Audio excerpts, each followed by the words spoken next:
if you want to really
Tonight we will go deep into the realm of the unknown and question everything as we search for the truth. We will explore the possibility of countless phenomena within the ultraspectrum, and together we will learn that it is all connected. This podcast is brought to you by the Experiencers Support Association, and it is a live stream broadcast. If you have a question, send me a super chat or become a YouTube member. This podcast is brought to you by the Experiencers Support Association. Take a seat, relax, get ready, and welcome to Beyond the TinFoil Hat.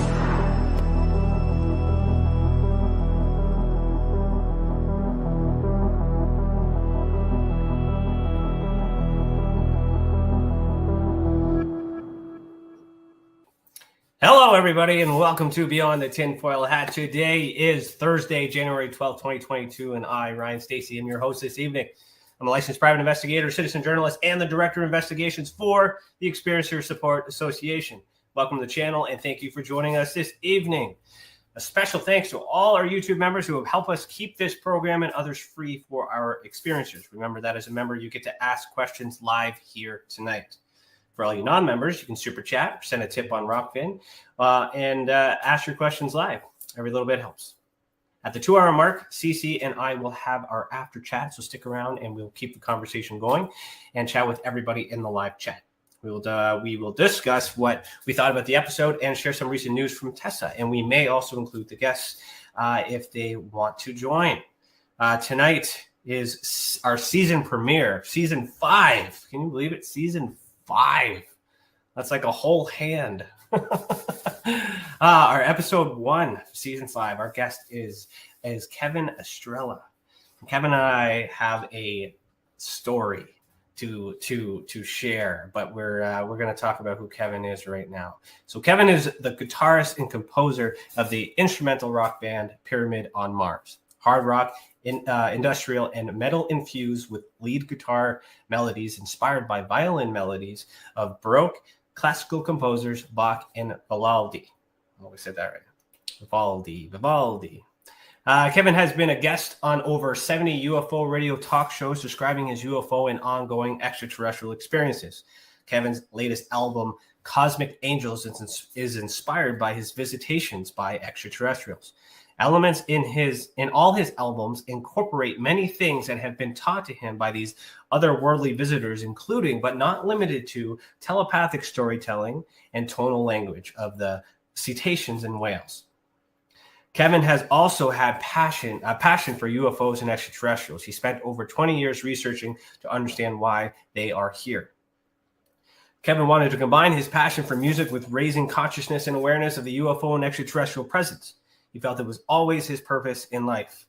This calling was affirmed for him on August 21st, 2014, when he had contact with an interdimensional craft of unearthly origin.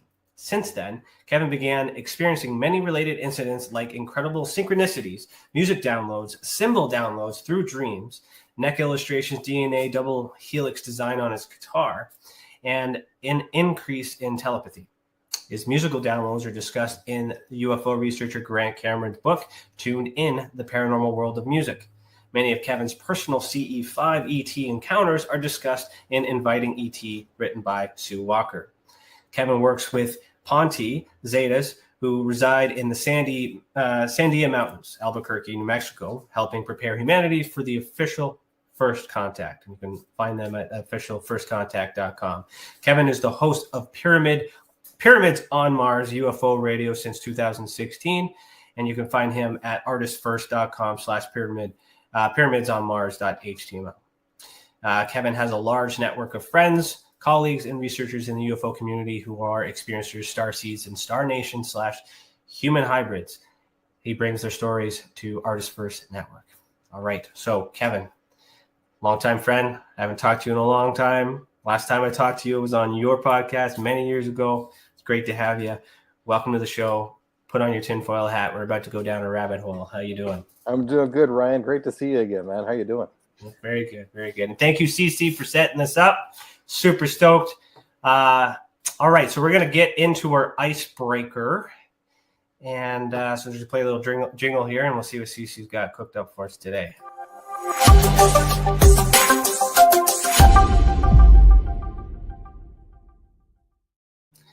All right, so our icebreaker is brought to us by CC, who runs our Experiencers Anonymous group. That is, I think the next one is January 25th. Correct me if I'm wrong in the comments, please. I think it's January 25th. All right, so she asks, with your understanding of energetics and frequencies, what is your awareness of detrimental tones or effects some frequencies may have on a person's vibrational frequency? Oh, that's an easy one. You can answer that. Good. That one was for you. That's a great, excellent question. Kudos to you. That's a great question. The answer to that is that the majority of music that we listen to is tuned to 440 hertz. Mm-hmm. Now, the question is, okay, why? And the answer is, it's actually, that is an artificial frequency. It has no relation to anything of the natural world. In fact, it's like basically the A note is tuned to 440 hertz, which was actually, I believe that goes back to, I forget who it was. It was actually a Nazi, it was a Nazi guy who had music tuned to that to cause dissonance within inside the body in psychological warfare. So the actual real frequency that we should be tuning music to is 432 hertz, which balances with everything in nature, from sacred geometry to the distance of planets to the spinning of planets to the sizes of planets, and even goes as far as the number of dimples on Tiger Woods' golf ball, or optimum distance. So they knew it. So yeah, so most of our music is actually tuned to a frequency that's harmful for us, and it also goes into the vibration of water. And if you actually see what water looks like in cymatics, which is basically you can see physical formations of water using different frequencies. 440 hertz is a very dissonant frequency that causes. It's basically like watching TV with the static on. With like back in the 70s where we had to have an antenna to try and tune in, and you're watching a TV show with static, and that's how we've been taught to listen to music, with the static. When you get into the proper frequency, it balances harmonically and three-dimensionally with inside ourselves, even with the water in our body. So it's very important that we should be tuning to proper frequency. Okay. Great question, CC. Thank you for that. My follow-up questions to that is, what frequency is your music? That's a good question. The majority of my music is tuned to 432 hertz. When I first started diving deep into the UFO field after my first UFO encounter, and then Grant Cameron introduced me to Michael Lee Hill, and then I learned about 432, I retuned all my music to 432. However, on my new album, half of my new album is actually recorded at 528 hertz solfeggio frequency. Okay. But the thing is that I didn't tune my guitar. Somebody else retuned my guitar. It was one of the Ponte here. they retuned my guitar at 528 hertz, and it's a whole story about that. Okay. One guitar they retuned. So there's a story behind that. Okay. All right.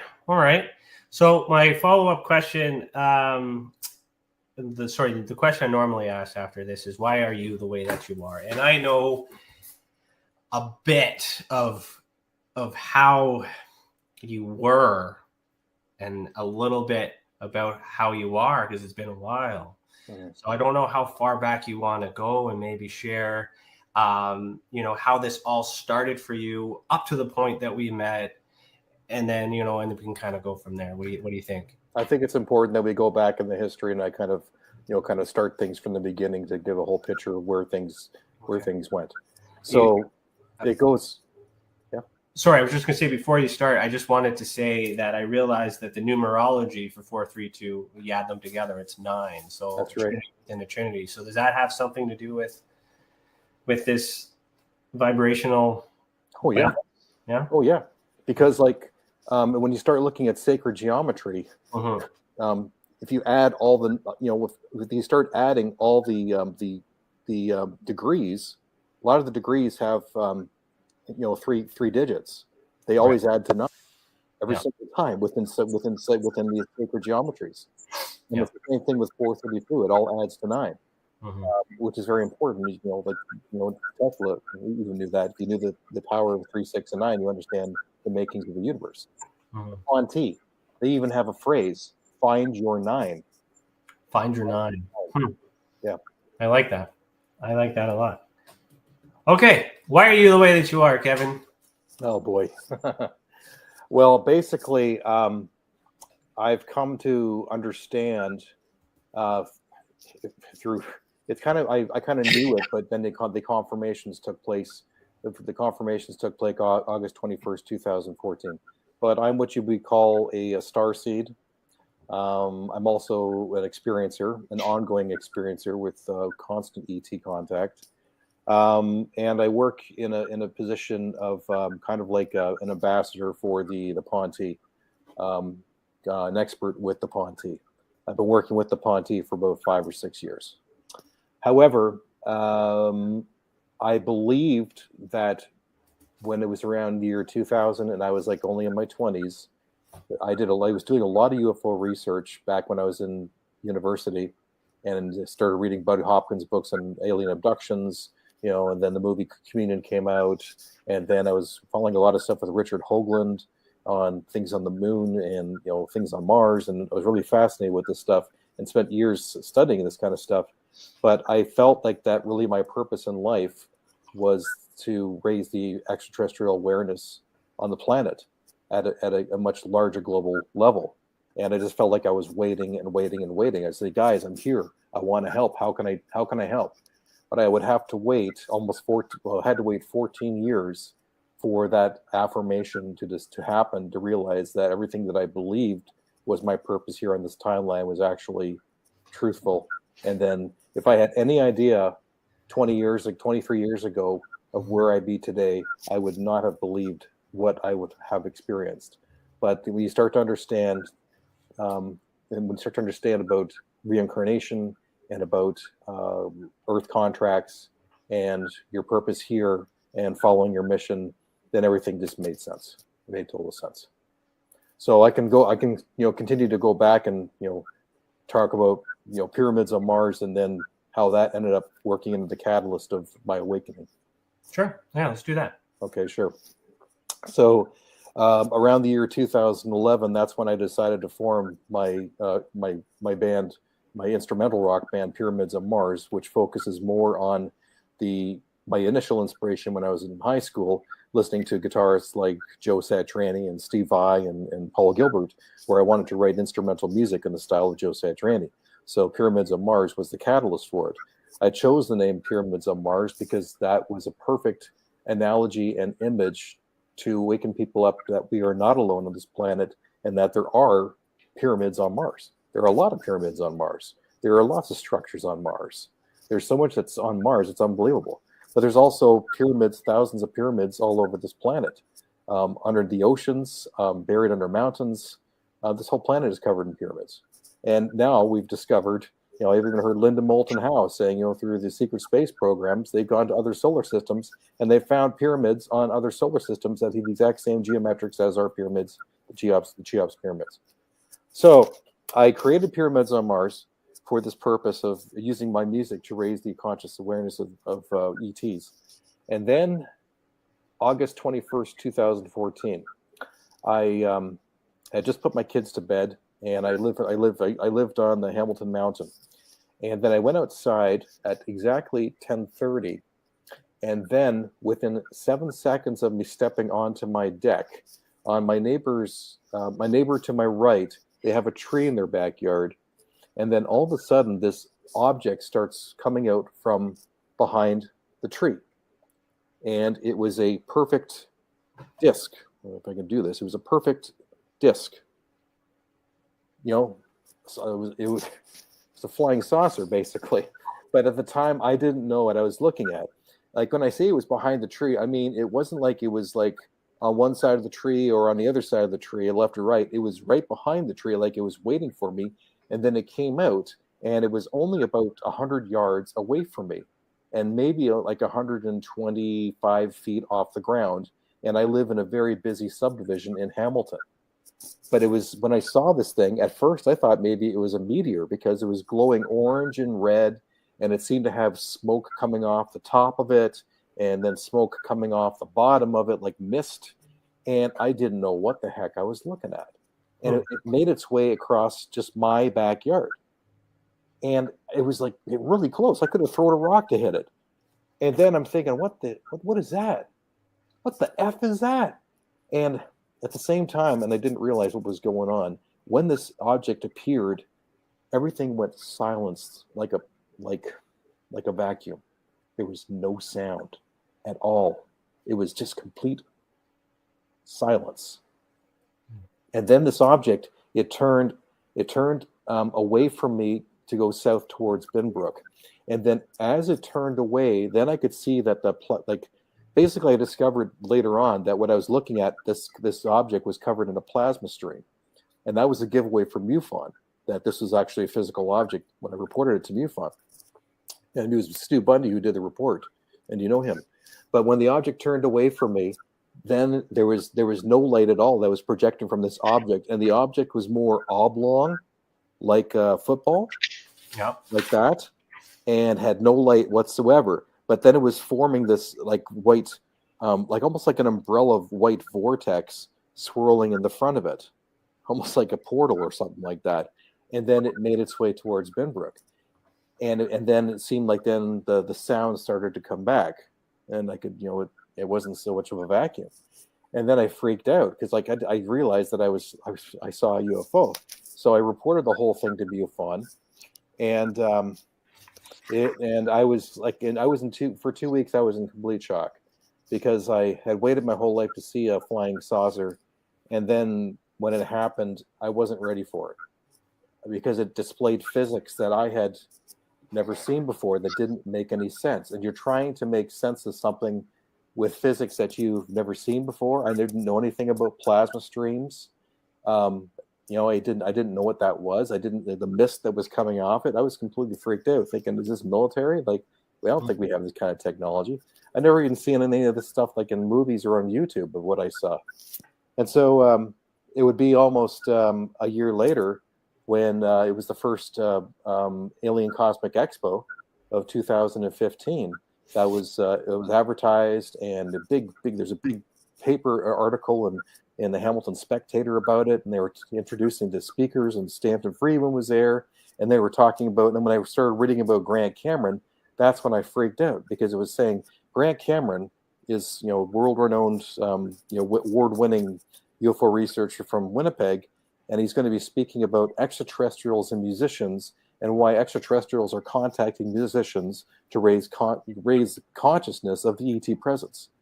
And then the hairs on my arm stood up. It was the very first synchronicity that I ever experienced in my life. And I was like, oh my God, this is about me. Mm-hmm. Like, there's something going on that's much bigger than me. Like, is this real? Like musicians being contacted by ETs? And I was just like, I knew that I was being called to go see Grant. It's kind of like, the disciples being called to Jesus. I realized there was something much bigger going on here that I wasn't aware of, and I had to go and see Grant. And so I'm driving, I drove all the way there, and I get to his presentation, and just before he got on stage, I handed him my Pyramids of Mars CD. He looks down at it, he looks up at me, he says, "We got to talk." And I'm like, "Yeah, we do." And then he started talking about his presentation, talking about the left and the right brain, and then about musicians shutting down their logical brain to connect with a much higher consciousness, where music seemed to be coming from the ether, where the downloads of music were coming from nowhere. And the thing was, I had experienced the same thing, and I didn't understand what it was about. It was like the first song on my second album, Echo Cosmic, the song Dream Division. I didn't write that song. It actually came to me in a dream. So I knew exactly what Grant was talking about when he was talking about this. Mm-hmm. So basically, the next door, I happened to run into Stu Bundy, and he said, "Oh my gosh, I'm so glad you're here. We're doing a presentation on you tomorrow." And I'm like, "What? Presentation on me?"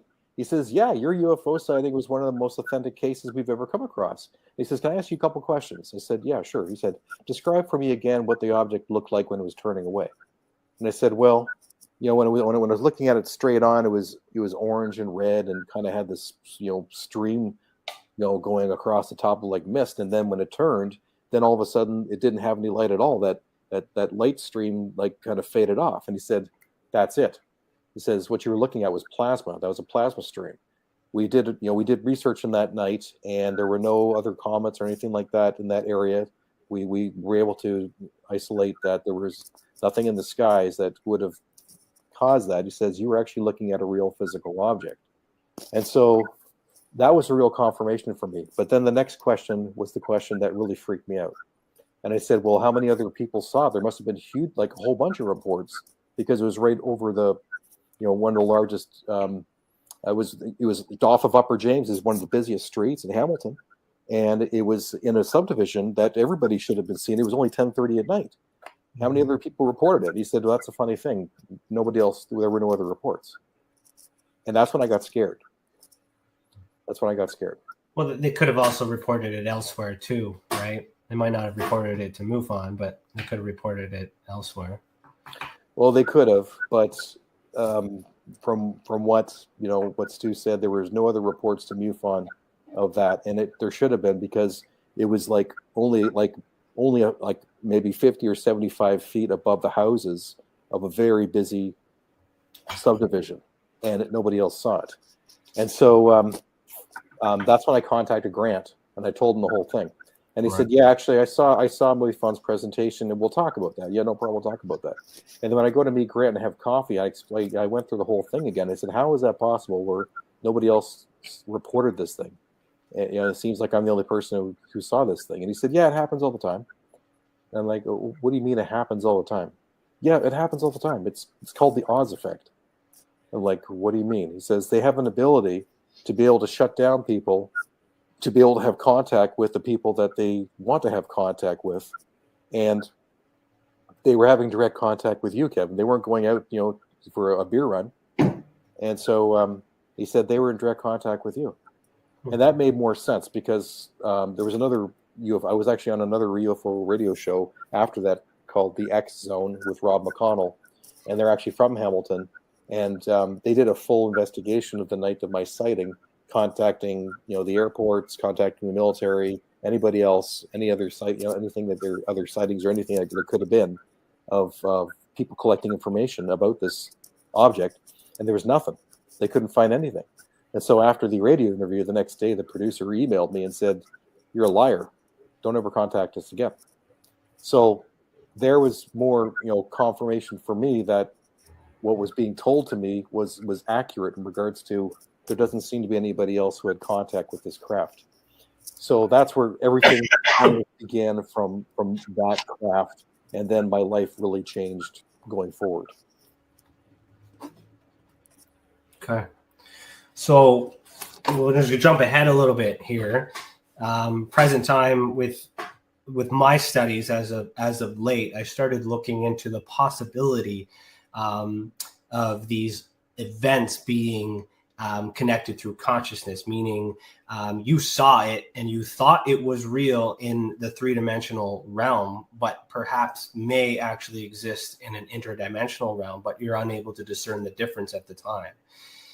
Do you think that could be a possibility of what you saw back then, or do you think it was like physical nuts and bolts in this dimension as that we're in right now? Oops. It's okay. Somebody was calling me. Hang on 1 second here.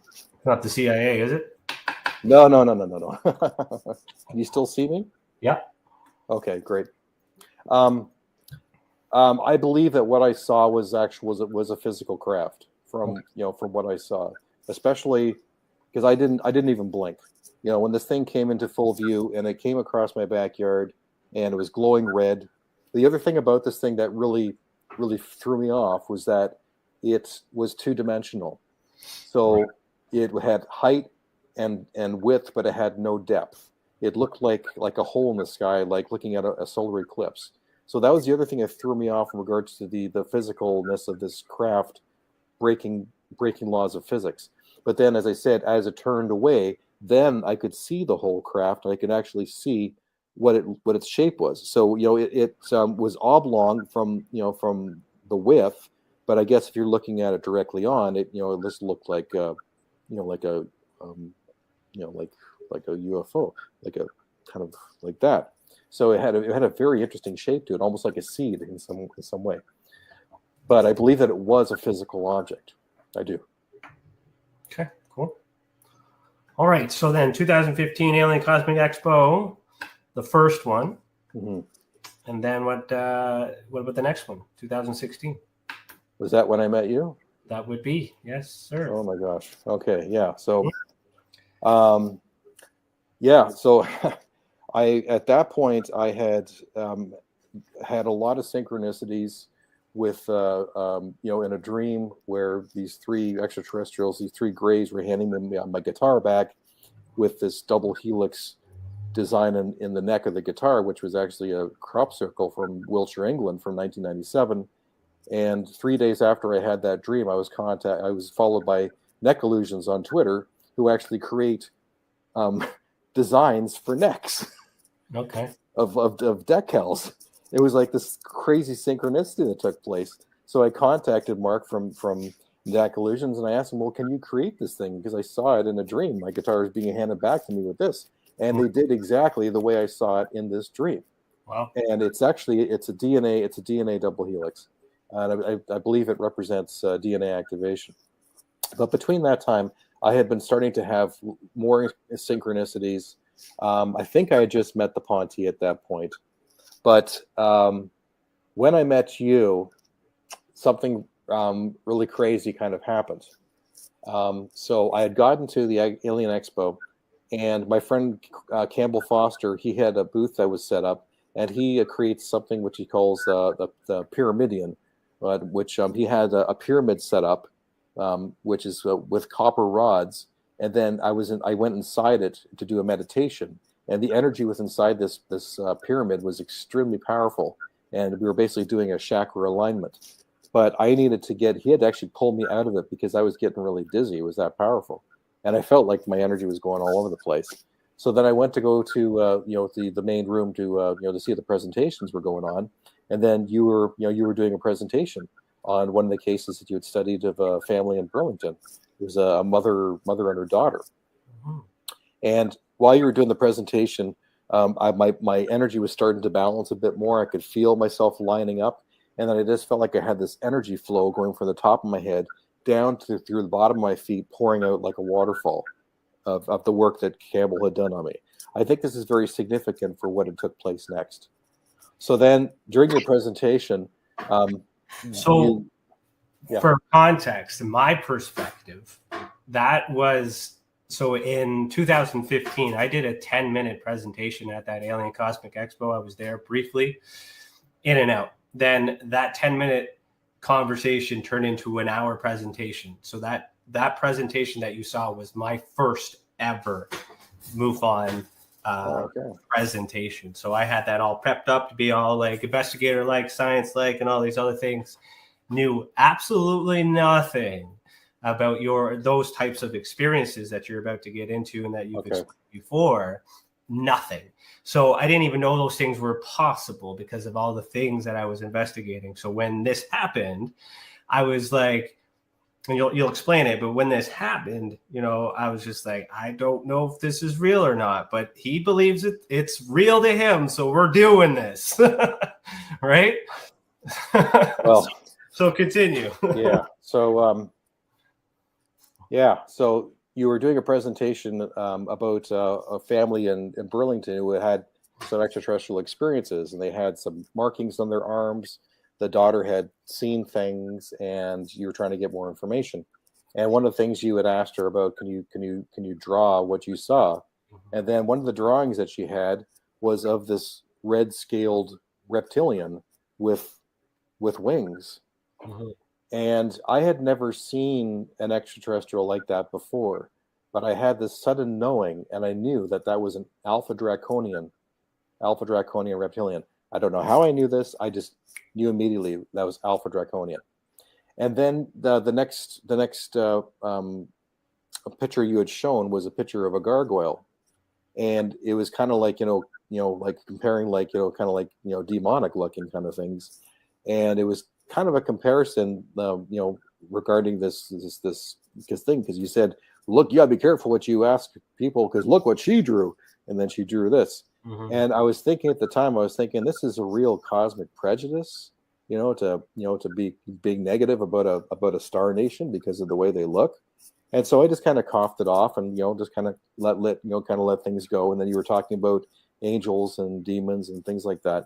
And then about maybe 15 minutes later on your presentation, you kind of came back to that picture again of the alpha draconian red scaled reptilian with the wings.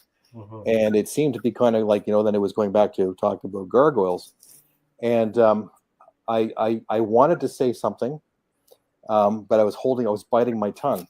And then it was kind of like something was saying inside me, well, if you're not going to say something, then I will. And then all of a sudden, this presence came into my body, and I nearly threw up. It was that powerful. I was like, oh! And then I put my hand up and I said, excuse me, excuse me, excuse me. And then you said yes, and I said, yeah. And then I started talking to you, and then as I'm talking to you, my voice is dropping very low, and I'm speaking like this. And then I was saying, in that voice, I was saying, I said, what did I say? I said that you can't judge an extraterrestrial based upon their appearances to judge them as good or evil. I said, these are you have to judge on the individual. I said, this is an alpha draconian. These are my people, and we are listening, and there are many of us in the room. Mm-hmm. And then you closed up your book and said, okay, I'm done. Thanks. And then Joanne Eady, the president who was running the whole thing, she came onto the podium, and then she looked at me because she knew me, because she had done a regression on me like a year before. And she said, Kevin, that wasn't you talking. And I was really dizzy at the time. And before I knew it, I was like, they took a break, and I was surrounded by about 12 people. And half of them were shaking, going, what just happened? What the hell was that? And I said, I don't know, man, what happened? The other part of it that happened was that while that was happening, I forgot to mention, this is the most important part. All of a sudden, my body changed. I felt my back expand. Like, I felt like I was 16 feet tall. And then all of a sudden, I felt two heavy things in between my shoulder blades. While I was speaking to you, I was physically transforming. What had happened was that an alpha draconian merged with me, and I became a telepathic translator for an alpha draconian. And he allowed me to experience what it was like to be him. I had no control of my voice dropping like it did. I was really embarrassed. I didn't like what the hell was going on here. But then while we were speaking, because we were both speaking together, but I would say consciously, it was more Can you still see me? Yep. Okay. I don't know why this computer wants to do updates while I'm talking to you. It was about 25% me and 75% him as far as consciousness-wise. But we were speaking together. And it freaked me out too. But he allowed me to experience what it was like to be him. And I felt his wings. I felt my back felt like electricity and vibration and energy. I felt electrified. I felt 16 feet tall. I felt extremely powerful. But he came across with this kind of military presence. He wasn't angry. He wasn't happy. He was being emotionally neutral. He just wanted to explain about cosmic prejudiceness, and that was the message that he had. And it completely freaked you out. It completely freaked me out. I never experienced anything like that before in my life. Well, see, what was concerning for me is it was something I didn't account for, because it was something I wasn't aware of during my training. Because with MUFON, like they're not privy to abductions and experiencers and things like that. And later on, they started to get into that kind of stuff, but it was just UFOs, all these other things, and it was kind of on a basic level. But I remember you were sitting down too, but you got up, like you were making your way towards the stage, and it was like, oh boy, here we go, my first one. What did I say? And the thing is too, is I did perceive them as negative beings at the time, because I was concerned for the experiencer who was negatively affected, and they were really upset and traumatized by it. And now, with all the research I've done too, I'm kind of advocating that we don't know the intent. We shouldn't assume and things like that too. So in hindsight, that moment, it also stayed with me, because it helped me realize that, if these things exist, from my perspective, they would have feelings, and I shouldn't judge them either. So I appreciate the thing. Yeah, they can't help the way they look, and there's lots of star nations out there that are going to look much different than us. I mean, Star Trek is going to be our future very soon, where we'll be on board ships like the Enterprise, working side by side with different extraterrestrial nations who may look similar to us, may be human, human, but there's multiple different types of humans. I mean, there's canine human, there's feline, there's reptilian, there's avian, there's cat people. We're going to be working with multiple different types of extraterrestrials, star nations, and understand that, we're all going to look different, but you can't judge somebody based upon their appearances. It's kind of a cosmic prejudice. You have to judge on the individual. And I'm guilty too of the same thing, because something happened to me with another experiencer, Nancy Tremaine, at another UFO conference, where she and I actually manifested two extraterrestrials, but we didn't know they were ETs because they looked human, but the giveaway was afterwards, and we rejected them 3 times because of the way they appeared. And I was completely devastated by my behavior of what we did. I'll never forget it. Wow. Okay. Well, Alien Cosmo, what happened between 2016 and 2017? Because I think you went to every ACE, right? Pretty much, yeah. So, I remember another Alien Cosmic Expo where Travis Walton was doing a presentation, and it was the real Travis Walton story. And when he after the presentation, he went on stage, and he was being asked a whole bunch of different questions. And I remember somebody wanted to ask him a question. I think he was some kind of pastor, and it was almost like he was testing Travis Walton about extraterrestrials, and how he's heard that if you use the name Jesus, if somebody's having ET experience and you call on Jesus, that they will leave, so they must be demons.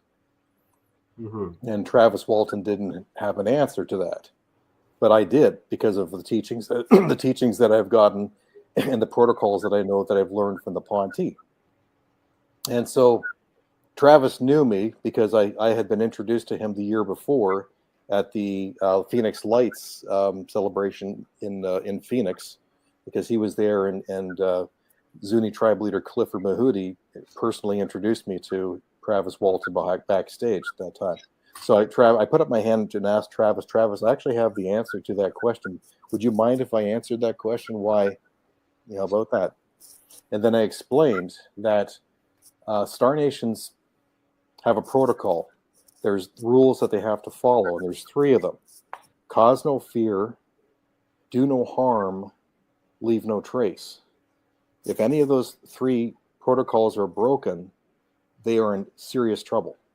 So when somebody is, let's say if they're religious and they're calling on the name of Jesus and they're scared of these ETs, it's not because they're demons that they leave. It's because they are causing extreme fear. They have to leave. They cannot break that law.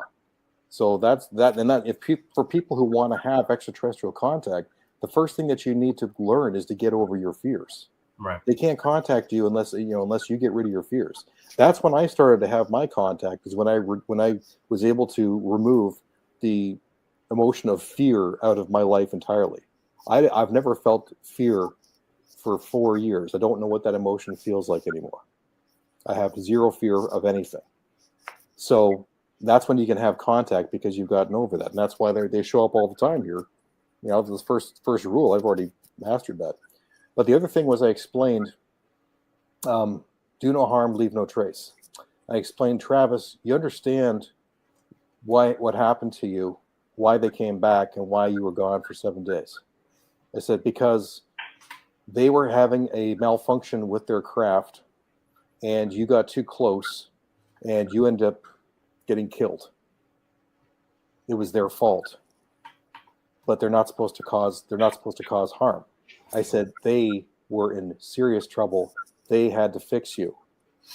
So that's the reason why you were gone for so long, is because they needed to, get the technologies together in order to bring you back, back from the dead. Yeah. So they took responsibility for an action.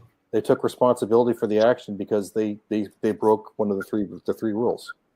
So that made sense. And then people, people came up to me afterwards and thanked me for standing up and answering that question. So, yeah. And I remember talking to Travis too, because it was nice to hear the story from him in his perspective, because Hollywood got a hold of it, made it totally different than what he wanted. Yeah. And of course, getting the message out and all those other things were part of the whole thing. But if this message isn't accurate, then he's got to put it out himself. And then the compare and contrast that, is really nice. He was playing guitar at the end of the night too. Were you jamming with him at all? No, but I did end up jamming with Greg Godovitz from Gatto. Oh yeah, Gatto. Yes, I remember Gatto. Yeah, we were in the bar jamming out that night. It was awesome. Those were good times. Very good times. And after our little encounter too, we did have a conversation, and I apologized. And I apologized. Oh yeah, I was just like, I don't know, man. I'm new. I'm a neophyte here. I'm just learning, trying to blah blah blah. Tell me more. And then that's when I started getting these ideas, because I started seeing more things happening and whatnot. And I was having my own experiences too then, in terms of feeling energies, which I know now I can do, but I didn't know then. So that was like so feels like so long ago, but not really. I guess seven years. I don't know. Jesus. So then 2018, the final ace, I guess, before everything kind of shut down, we had Stephen Greer there. He was the main event. Richard Dolan. Yeah. Did you go to that one? Yeah, I was there too. Yeah. So how was that experience for you? That was quite incredible, especially with Stephen Greer. His presentation, on the CE5, I was able to, I get into that course to go through it, and there was so much to learn, and all the pictures that he had shown of all the ETs that had shown up during their presentation, and then he was going through the meditations in regards to, focusing on yourself and picturing yourself from space, and then slowly moving yourself up and slowly moving yourself up and introducing yourself to star nations, and then, bringing yourself back, going through all the meditations. That was a very, very important learning experience for me. So I was very grateful to have been able to participate with that, and I have a very high regard for Mr. Greer. Mm-hmm. And the Ponte have a high regard for him too. Yeah, I enjoyed the meditation group too. Like I learned, that's when I was kind of learning. I learned about CE5 then too. Like all those years with me learning all these things. And okay. Yeah, and there was also I also really enjoyed. I'm trying to think of his name. Was it Marcel's, who did the presentation on the SSP? Who's the other MUFON? Oh, Mark Saint Germain. Mark Saint Germain. Yeah. His presentation, that was really eye-opening about the battleships that were not, they weren't naval battleships. They were actually SSP battleships. Mm-hmm. And that whole presentation he did there, that was very eye-opening, because I have, friends who are former secret space program. So they've kind of pulled me into that world, and I've learned a lot, more than I've wanted to know, actually. But then the other panel, they had, I'm trying to think, Randy Kramer was on stage, Richard Dolan, and Linda Moulton Howe. Mm-hmm. And Linda Moulton Howe, when she was talking about Antarctica, and then she started talking about the AI robots in Japan who rebuilt themselves and killed 23 scientists. Everything that she was talking about was a real major eye-opener. And she's tremendously serious when she's talking. She's very, very focused. Right. And I'll never forget that presentation of hers. I was really, really listening very carefully. Yeah, that was an in-depth conversation at the bar afterwards too. And your presentation was fantastic too. It was excellent. I forget what I presented then. I think, oh no, that was my last present. Was that the one when I did the little dance? When you changed your clothes 3 times, yes. So, yeah, you were there for that. Let's talk about that, and then that'll bring us to the commercial break. So, Alien Cosmic Expo 2018. Lisa, were you there? I don't know if you were there. I think that's where we met too, Lisa. Or maybe we met at the one I got kicked out of, which was the following year.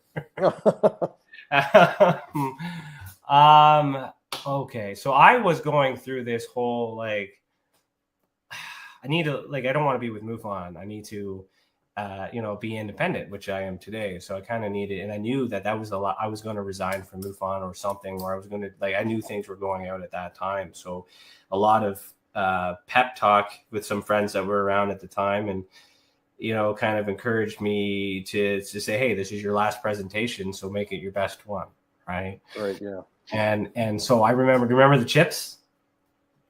Yeah. Yeah, okay, so I went on stage, and I was, eating a bag of dill pickle chips. And I forget what I was saying. I just started to say, talk about distractions. I started talking about everything, but I was eating the chips, and everybody was focusing on these chips. Why is he eating chips on stage? And it really drove him like crazy. And I was using that as an example to show that it doesn't matter what you're wearing, what you have on, all these other things. If you're distracted by something flashy, you're not going to pay attention to the message. So I also had a suit on at that time. So that suit, which was what I was told to wear by MUFON. So then I was just like, okay, so this is what everybody wants to wear. So I take that off, take the tie off, take the vest off and the shirt, everyone just laughing and making those noises. And then I have my MUFON uniform on. I was like, so this identifies me as this and this and that. And then I took another layer off, and I just had a normal t-shirt, put my hat on backwards and looked just like everybody else. And I walked down and I sat on the stage, and then I looked and engaged everybody because I wanted to reach the people. That was all improv. But what I knew is that I kind of wanted to evolve into what I am today in a sense, but that was that deciding moment, and how to do that, which is completely on a whim. At the end of it, everyone's happy, standing ovation, all that other stuff. Clear, from an experiencer perspective, you guys loved it. You guys enjoyed it. Oh yeah. MUFON, on the other hand, was fucking pissed. They were so mad. Stu came all the way to my house to tell me personally how mad he was and all these other things and blah, blah, blah, blah. And I didn't say anything wrong. I just didn't focus on the shit that didn't matter. I focused on the people. I focused on the experiencers, because, you know, my introduction to that through you, and then learning all the things I learn on going on and through, and, you know, keep checking in and talking to these people too, and realizing like, this is the way, this is where I want to be. This fills my cup. This UFO crap, you know, doesn't really, isn't that interesting? Case in point, the UFO report dropped today from America, and I don't really care. I found out about it like three hours ago, and I really don't care about it. So like, I'm that so far away from the UFO phenomenon that I'm diving deep into this experiencer stuff.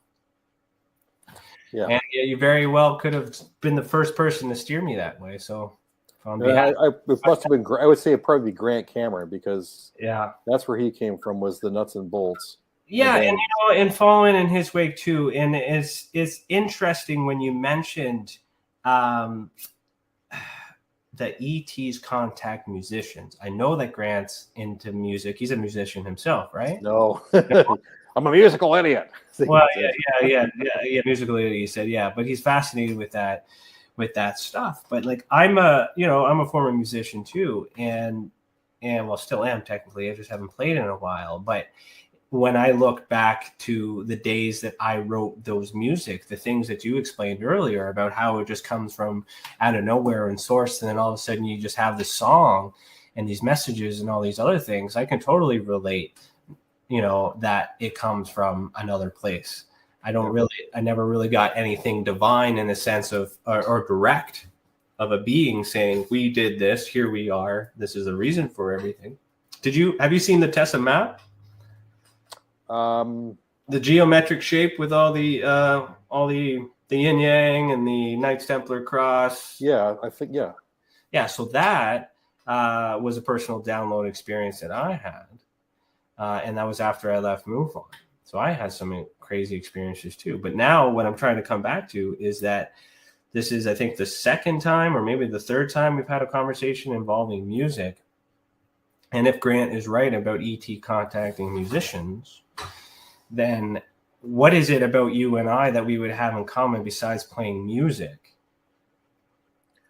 Well, I can tell you with the Ponte, Teeny, one of the Ponte, she's one of the older ones, had a conversation with me like 5 years ago. It was a private Twitter conversation. This is when they were first checking me out and getting to know me better before my Ponte visitations started to happen. Right. And she said, Kevin, do you realize that music can be communicated on a telepathic level? And I was like, no, I had no idea. And she said, yes, it can be communicated not only through the emotion of the music, but also images can be sent in the music. Stories, visual stories can be actually imprinted telepathically into the song and actually imprinted into the digital recordings. And she was basically insinuating that I was already playing at a telepathic level when I had released my first album, my second album. I was already doing it, but I just wasn't conscious of it. I wasn't proactive with it. I was just kind of doing it. And I asked her, well, can you help me develop this ability? And so she worked with me for many years to help to develop natural telepathic communication through music. And so I got a lot of feedback, personal feedback with private concerts that I would have in my apartment and in my condo of Pyramids on Mars concerts for the Ponte, where I'd hold a show and I'd have music, all the background music playing, and I'm playing a full concert for the Ponte. I even have banners put up and stage lights, and I dress up. I go the full way. And they really appreciated these concerts. And then after the concert, I would talk to Sue Walker, who's the telepath for the Ponte, and she would get the feedback from them in regards to what they liked the most and what I needed to work on. And they always said, that my telepathic communication was beautiful, and the emotions. But they said the one complaint they had the most is, you need more dance moves. We want to see you dance more. So it's hard to satisfy them because they love to dance. Dancing is really part of their culture. They love music. They love multiple types of dances. They learn all kinds of dances from the 1920s to modern day. Certainly, it was only kind of scary when one of them started asking about, can I learn how to twerk? So it's like, okay, stop. Are they just trying to be current? Oh God! But the thing is that they were working with me with these abilities in the music. Now it was about 3 or 4 years ago when a new Ponte came from their home planet. Her name is Thera, and her expertise is in the tonal languages of the cetaceans and the whales. And so what I learned to understand is that the whales and the dolphins and the cetaceans speak a tonal language that is also telepathic. So they are highly evolved beings. In fact, there are star nations who come to visit the Earth, not to visit us. They go to the oceans to talk to the whales. The whales' songs, their history, they know the history of this planet going back millions of years. The whales know the history of the planet, and they tell stories through pods. They through vocalizations and tonal language and telepathy. They communicate, and their stories are known throughout the galaxies. That's how important the whales are. We have no idea how important the whales are. Mm-hmm. And I was just learning this. And dolphins are the same way. They have communication. They communicate together. They love to play together. They're highly intelligent beings. Highly intelligent. They're the people. They're the people of, like, the water people. Mm-hmm. And I asked Thera, can you teach me this tonal language? And she said yes.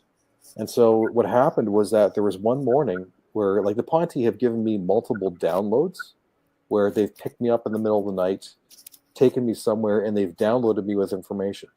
Now, I know when I've gotten a download because by about 12 o'clock, 1 o'clock in the afternoon, my head is so, like, I feel like I've slept a whole night, but I've been gone somewhere else and they've been doing stuff with me. And I never remember what happens. But my head will be like heavy, like soggy cotton, and I need to go home and have a reboot nap. And I'll be able just to get in the door, lie on the couch, and I'm down, I'm out. And it's kind of like your brain is rebuilding all these new neural connections of these downloads that they've given you. Mm-hmm. Now, I've been given multiple downloads, and I started to pick up on these patterns of when I know a download's coming. But what happened was that I know we're about to go for the break. I'll try and keep it short. But I ended up getting this massive download that they said was the tonal language, was the beginner's course of the tonal language of the whales. But it was going to take it would take me 9 months before I'd be able to actually access that download. And I'll save that for after the break. Okay. All right. So we will, okay. We'll pause right here, but we will continue after a message from our sponsors. If you're listening to the audio-only version, head over to youtube.com/the Experiencers Support Association. You'll get to see the video that goes with this audio. You are listening to Beyond the Tinfoil Hat, a podcast by the Experiencers Support Association, and we will be right back.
Have you ever wondered, or maybe just thought to yourself, if there were others just like you?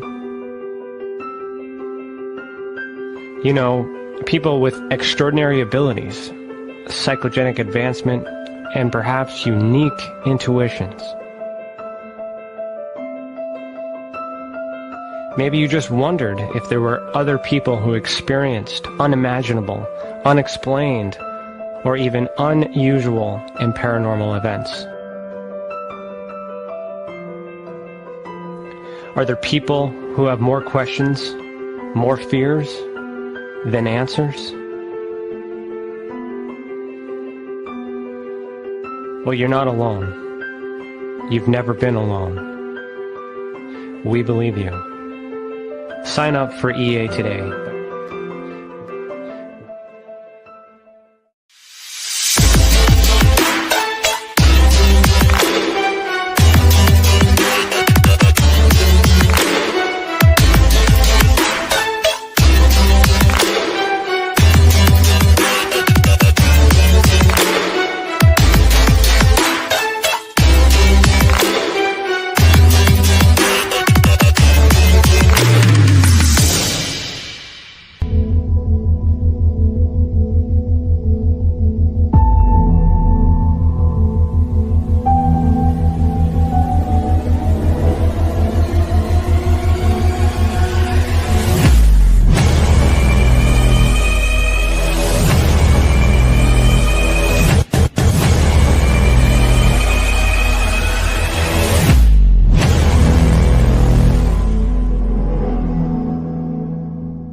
Business. It's your property.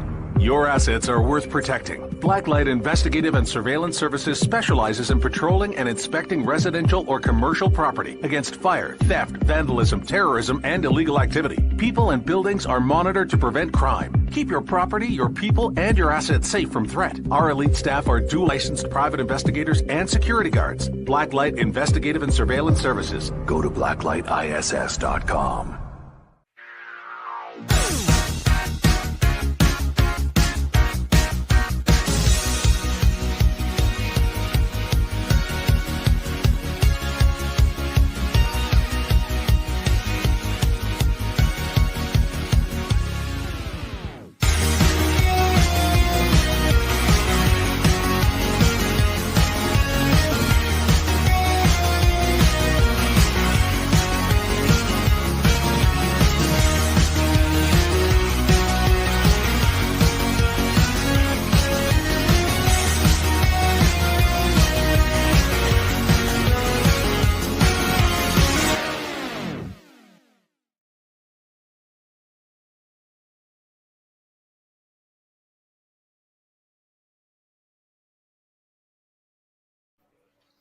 Well, welcome back. You are listening to Beyond the Tinfoil Hat. Head over to our website, www.experience your support, and submit a report if you guys are experiencing anything from UFOs to extraterrestrials, dogman, paracryptid, any of those things that the others who have already reported. Be that example that proves that we are making a difference. And if it wasn't for those reports, we would not be able to do what we do. And for that, we thank you. If you're wondering where to get this cool hat, you can get it at tinfoilcap.co. And thank you, Rex, for this hat. All right, sir. How you doing? Oh, I'm good. How are you? Good. We're live. Great. You okay? What are we doing? Just eye drops? I'll put in some eye drops in, yeah. Okay. All right. The active ingredient in THC. All the other stuff. Getting good. All right. Well, we're in the second half. Do you want to finish your thought before the break, or do you want me to ask another question? Oh, no, I needed to finish that thought. Yeah, Okay. I was talking about the tonal language download that the Ponte had given me. This is extremely significant. So, as I said, it was the largest download that I ever got. It took me 3 days to recover from it, of sleeping, trying to recover from this thing. And but they said that they told me how I would be able to access this download. And they explained to me that I needed to go down to Lake Ontario at sunset, bring my guitar. And then as the fire and water elements are mixing, so you've got the water elements from the ocean, from the lake, and then you get the fire elements from the sunset. As they are mixing, play your guitar, and then you'll start to incorporate the longer tones, the nuances of the tonal language. And Right. so I had done some practicing with that, but it took almost 9 months for me to actually access this download. And it happened during the writing of the song Nach Waffen off of Edge of the Black. And that song is about the secret space program. The song was dedicated to Penny Bradley, who's a secret space program whistleblower. But what was happening, like all music is instrumental, but I was working on the main melody of the song. And so I had it on repeat, and then I was working on my guitar, letting the melody come to me, and it was coming from an extremely deep part of me. And I felt like my mind was spiraling. My consciousness was spiraling. And I was playing this melody and kept working on it until it synchronized with exactly what it was that I knew it had to be. Mm-hmm. And then I recorded it. I recorded the demo, just the demo on my phone. 20 minutes after I recorded that demo, I got a text message from Sue Walker, the telepath for the Ponte. She said, I was just contacted by Teeny and Thera. They told me whatever you were just playing over there, you accessed the tonal language. Download. So Sue had no idea of what I was doing. Okay, she had no idea I was working on a song. But the Ponte heard me playing my guitar telepathically 2,000 miles away in Albuquerque, New Mexico. Now, Thera, she's actually over in New Zealand. She probably heard me in New Zealand. So, and they said that with the length of the notes, everything that you were doing, that was the tonal language. You had accessed it. And so I was really excited about this, but I had no idea what was going to be coming next. So I finished the song. I wrote the song, finished it, mastered it. It's Christmas Eve. I can't remember what year it was. Maybe it was 2016 or something. And I'm listening to the song. And I'm listening to the melody that I had just written in this song. And then all of a sudden, I heard a translation.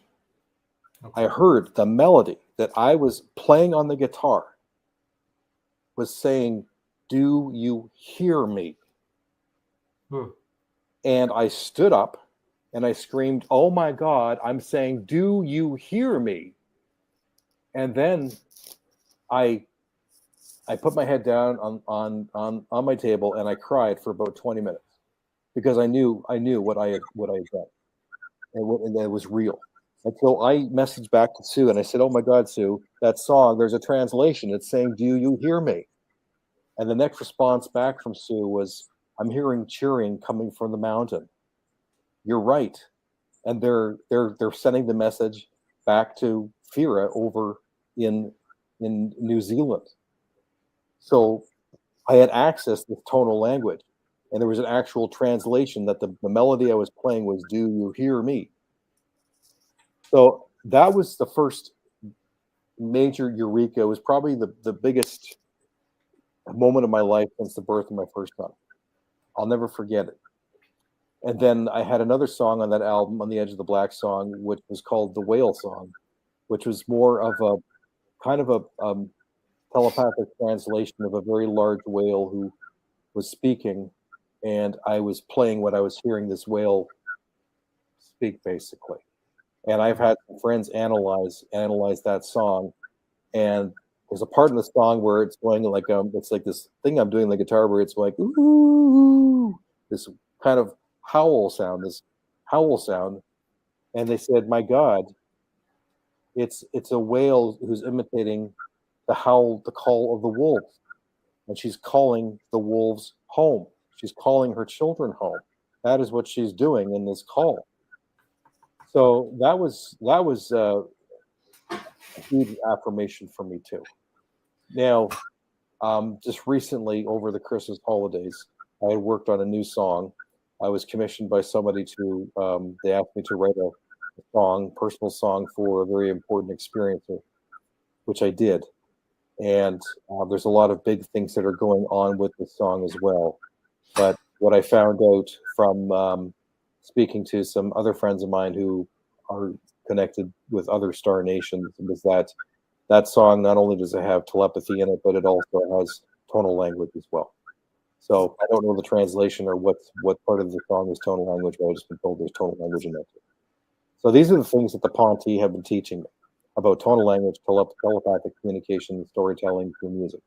And so they continue to be my teachers, and I'm understanding more from their planet that this is how their music is written, and their music has telepathic communications that tell visual stories, and it's very natural for them to do this.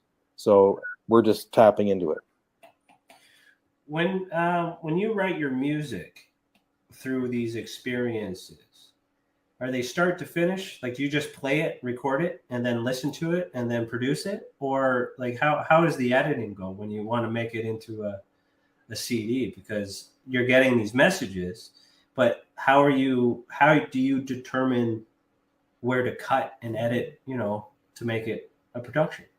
Well, it's funny you mentioned that, because my songwriting style started to change by the end of my third album, but not the new one, Cosmic Angels, but the last one, Edge of the Black. That's when my songwriting started to change. And the last song that I wrote for that album was called Arcturian Rain. And that song was written in one take from beginning to end. There's no edits.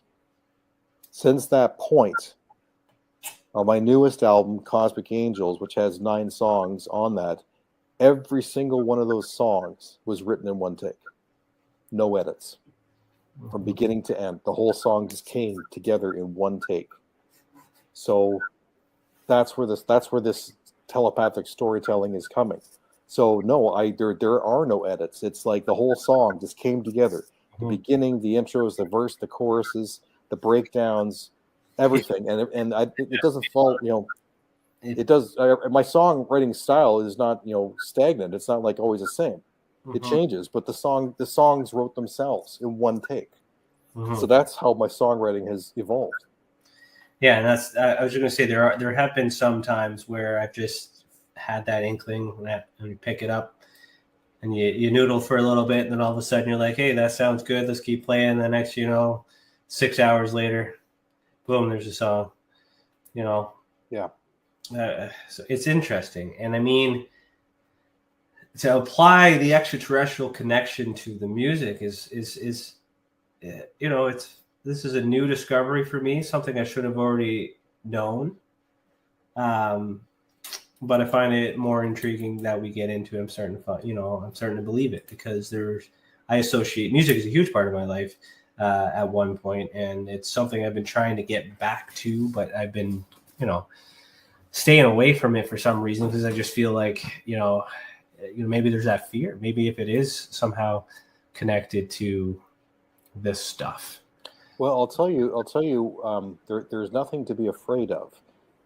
What I've found is that the same teachings and principles of creativity that Grant Cameron has been learning through his studies for, all with musicians of music, of song downloads, coincides with the Ponte's teaching of the nature of creativity.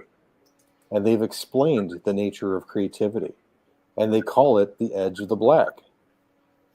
Basically, go to the edge of the black of the universe, where nothingness and everything exists, turn around and wait for the next song to be played to you. And then what you do is you end up being a catalyst and co-writing with the universe, and then sending the song back into the forever oceans. So then that's the reason why extraterrestrials communicate with musicians, is because musicians are so natural at getting into an alpha state. So it's a lowered state of consciousness of that free flow, the zone. Metallica call it the zone. Other musicians call it the zone. Or, when you can get out of the way, the song is going to write itself. But it not just goes for music. It goes for so many different art forms, for people who write screenplays, who write movies, who write books, or who are even, painting, or who are gardening. When you can get into that zone you're then becoming a co-creator with the collective consciousness, the universe. So when you understand that we are all connected to oneness, to the universe, to creator, do you want to call him God, creator, universe, all consciousness, are all connected. Everyone's connected. And then you become a co-writer. So all you have to do is get out of the way. You become a co-creator with the universe. So when the album Edge of the Black, I didn't give it that title. The Ponte gave my album that title because that explains the nature of creativity from their perspective, and it coincides exactly with the same thing Grant Cameron's been learning. What do you think the purpose of all that is? What, this is how it's happening. This is what's happening, but why? Why you? Why me? Why anybody? And what is the music supposed to do to the rest of us? What's it for? Well, it's because I asked. That's the reason I asked. Is because I asked, can I do this? Mm-hmm. Can you teach me this? And so I opened myself up to that. And then I've started becoming a co-creator and starting to, basically my job is just to calm the oceans until you get to a mirror-like image where the waves stop and it's a calm ocean of creativity. And you'll feel it. You've become one with the music. That's when you become a channel. And then your job, all it is to amplify your emotional content. In fact, actually, Thera, she wrote to me and explained to me how to write, how to tap into this. And I turned it into a prayer, and I have it up on my wall. I could read it to you. Sure. She calls it Into the Forever Oceans. Kevin, you are moving forward, beginning your understanding of the vibrational impact of the proactive planning of intent behind your forward through time ripple of telepathic emotional storytelling. You have begun the soul deep dive, as the whales say. You have begun to recognize how important your understanding of the soup is. They refer to the soup, they mean the collective consciousness. When you go to the edge of the black, you go to your nine, your place of highest potential, where nothingness and everything exists. As a new thought or inkling for a song comes to you, it echoes through the soup to you.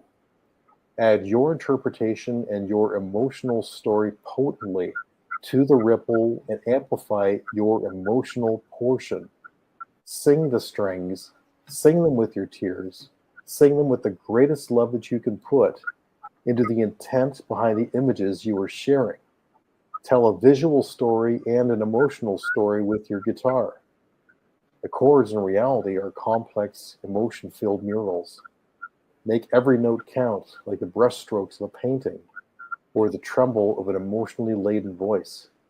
Your strings and your heart must merge, and send your songs into the forever oceans. Thera. Wow. Stacey, one of our members, has commented that she has had an experience with your music. Really? Yeah. She was actually talking about it the other day too, and it was quite. She was quite stoked about it. She was like super pumped about how effective your music is for her. Oh, I'd love to hear more. So that could be another, is it's the music is meant, for others too, right? Yeah, it is. I'm just a catalyst.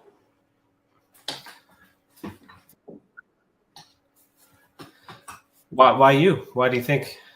Oh, it's because you asked for it. That's what we're focused on, because you asked.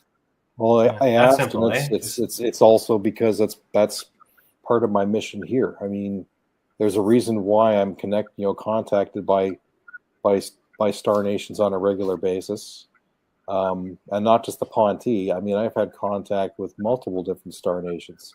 They've visited me here in my apartment. Besides the Ponte are always showing up, and they're leaving handprints all the time. Or I'm playing my PS4, and they'll bump the back of the couch or tap me on the back of the tap my shoulder. But I've had visitations from my first visitation was actually from a reptilian woman. And I was back in my apartment. I had a visitation from a Sasquatch who showed up in interdimensional form, gave me a huge hug, and telepathically grunted in my head, and my whole body shook. I've had visitations from I think she's an Arcturian hybrid. She's above there. You see the girl, the woman with the blue skin up there. Yeah. That's Flaley. She visited me, and she looks just like the Na'vi from Avatar. But her eyes are amber, just like the Na'vi, but her eyes are actually cat eyes. She had cat eyes, and they slightly glowed in the dark. She visited me here. I actually met her twice. She came and visited twice. Who did you draw those? No, Sue Walker, who's the telepath for the Ponte. She's drawn all these portraits. So she drew the portrait. That's Tilcom. He's the commander of the Ponte, the Albuquerque, New Mexico mountains. The woman here, that's Drudy.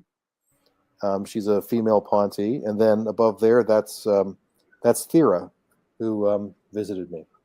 The first time she visited me was in a lucid dream state, but it was not a dream, because when I went to that sleep state, she actually first paralyzed me, so that I wouldn't get scared, and I started to choke on the back of my tongue, and then she released me just enough so I could tilt my head back enough to start breathing again, and then she yanked me back into that lucid dream, and then she and I are having a conversation like you and I are talking, and I could touch her skin, and I put our cheeks next to each other. We touched cheeks, and was touching the back of her head and feeling the texture, and then we had this really short conversation, but it was amazing. So I've been visited by other star nations. I was visited. I've had 2 or 3 mantis visitations, and then other star nations who look exactly like us. You wouldn't be able to tell the difference. They look human in every single form. There was one time where I had a visitation where I was awake, and that was freaky as hell. Where I felt there was a presence in my bedroom, and I felt like I had to open my eyes to see who was there. And I was able just to pry my left eye open enough, and there in the corner of my bedroom was this man, this light being standing there, and he had a long white beard, long white hair. I could just make out his face, but his face looked like energy, and he was wearing almost like Jedi-like robes. He looked like Obi-Wan Kenobi. He was wearing a robe. Okay. Yeah. Robes are so common in the reports that I'm getting. It's weird. Yeah, he was wearing but it was kind of like white robes, but he looked like a Jedi uniform. Okay. But behind him was this glowing, massive emerald green light. It was just filling my entire bedroom with this emerald green light that was shining behind him. And he was like this light being. And I was thinking, because I was still half asleep when I was doing this, I was unconscious, but I was able just to force my eye open enough to look at him physically with my eyes. And then my eye closed again because I couldn't hold my eye open. And I start stretching more and more. And I'm thinking, oh my God, this is a crazy dream. I've never had anything like this. And I managed then to pry my eye open just enough again. And he's still standing there. And the impression that I got was UMO. UMMO. Do you know who the UMO are? No. They are a humanoid star nation who landed in Spain back in the 70s. And there's a lot of information that's been written about the UMO, a lot of it in Spanish. And they've shared a lot of their technology. They're a humanoid star nation from the Virgo constellation. And then what happened to be was that the reason there was a synchronicity with this is because my friend Jeff Demers, who is also works with the Ponte directly, and he's seen Tilcom physically. Tilcom has showed up in his house physically, but Jeff had spent 2 years. He's an expert on the UMO. He had just released his book that was a translation of all these teachings from Spanish. He translated into English, and that happened about a month prior to my UMO experience. So that was pretty wild. Well, fascinating. Okay, I'm gonna steer this in a kind of like a different direction if I can. You're quite open with sharing your experiences. So when these experiences first happened, how was that for you, and what was the time frame between having it happen to being open and talking about it to the public and sharing your experiences? How was that for you to get through that? I've always been open about sharing my experiences. I've never had fear of sharing my experiences. So right after my first UFO encounter with that ship that flew across my backyard, August 21st, 2014, and then, well, actually, no, I didn't start. I did. Okay, no, I didn't do my first radio interview until after that first Alien Cosmic Expo when I met with Stu Bundy. Okay. So once all that started to transpire and everything started to fit, these pieces started to fit together in these crazy synchronistic ways, I realized there was something much bigger than myself that was going on. And then I was also able to reverse engineer a lot of things that happened in my past, realizing that this was my purpose to do this. And so that's when I started contacting a couple, UFO radio talk shows to go on and talk about my experiences. So I was initiating contacting people. I wasn't afraid at all to speak of my experiences. I felt it was my job, my duty to talk about it. And I've never been afraid of talking about my experiences. And the more and more that I've done radio shows, the number of radio shows just started adding up. And I was having constant experiences happening. So every time I do a radio interview, there'd be something new that's taken place that took place the week before. And so it was just building upon building, so that it didn't matter when I had a radio interview, there was something new that had already taken place. And I'd already been working with the Ponte, and so that's when a lot of more, things started to take place, with my visitations from them. So there's always lots to talk about, and I feel it's very important for me to speak openly about these experiences so that people understand that, look, Star Nations are trying very hard to have official first contact. They're trying to awaken our consciousness because our time is running out on this planet, Ryan. We are already in the midst of an extinction level event. Okay? That's why it's so crucial for them to do what they're doing. They are monitoring right now the health of the Earth and the health of our star system, of our sun, because we are going through a very turmoil part of the galaxy right now, which they call the zone. So there's all this energy that's coming through as we are traveling through this part of the solar system that is amplifying and energetically ramping up our sun. And they are afraid that we're going to have a micronova. Okay? It could be bad enough that it could destroy all electronics on the planet. Okay? Now we're not talking about we're talking about like completely frying everything. Like there will be nothing that'll work. Your car won't start. All computers will be fried. Everything will be back to Stone Age. We'll be back to foraging, and a lot of people are going to starve. There's going to be a lot of death. It could be that bad, or it may not be as bad, but it could also be worse. It could be so bad, they said, that if the sun sneezed hard enough, it would be a complete global reset. So that is why they're trying to get us ready for communication, for them to make their presence known, because we're going to need help. They know it's coming. They can't stop it, and they're just monitoring things and trying to, it's a precarious balance because we are not ready for their contact, and there's so many, people on, basically people on board here on the planet right now who want to weaponize extraterrestrials to start a false war with Star Nations to justify their military budgets. There's still a possibility of false flag alien invasion, and the real Star Nations are aware of that.